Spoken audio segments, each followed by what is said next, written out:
अजीजों, कुछ लोग दूसरों से नाराज होते हैं और वो बदला लेने का मंसूबा बनाते हैं। ऐसा मत करें। बाइबल कहती है, तू ये ना कहना कि मैं बदी का बदला लूंगा।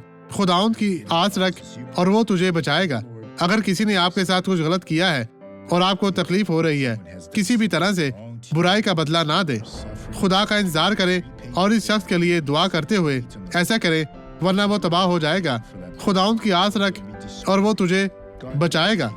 और जब आप इस शख्स को तोहफा भेजते हैं जो आपसे नफरत करता है, ये अमल आपको बहुत सी बरकत लाता है और आपके लिए बाइस बरकत बनता है, क्योंकि हमारा खुदा ऐसा ही है। अब इस बाबरकत शख्स को देखें जिसने गवाही दी है, और मैं अभी आपके लिए दुआ करने वापस आऊंगा। मेरे कंधे में मेरे दोनों कंधे। कितने साल के हैं? मैं 78 साल का हूँ। 78 साल के? जी हाँ। अपने बाजू को कितना उठा सकते थे? मैं बहुत मुश्किल से यहाँ तक उठा सकता था। मुश्किल से? और अब मैं देखें। आप इन्हें उठाएं, दोनों को उठाएं। ये देखें अजीजों, खुदा की हमद हो, ये हैरत अंगेज है। अब मैं आपके लिए दुआ करना चाहता हूँ।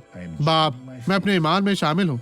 इस दिन खुदावंद जुलाई के महीने के आखिर में हर एक को बरकत देने के लिए खुदावंद यीशु मसीह नासरी के नाम में, और मैं तमाम बुराइयों को जाने का हुक्म देता हूँ। इनकी जिंदगी को जाने दे। अब गायब हो जा, ये मजीद नहीं रह सकता। बीमारी की रूह, मसाइब की, आपको जकड़े हुए और जंजीरों में जकड़े हुए रहना है। आपको शिकस्त हुई है और मैं आपको हुक्म देता हूँ कि इन लोगों को जाने दो। चली जाओ, कभी वापस ना आना, और इन लोगों की जिंदगी को छोड़ दे, आजाद करो। यीशु मसीह नासरी के नाम में खुदावंद आपको बरकत दे और आप कहें आमीन।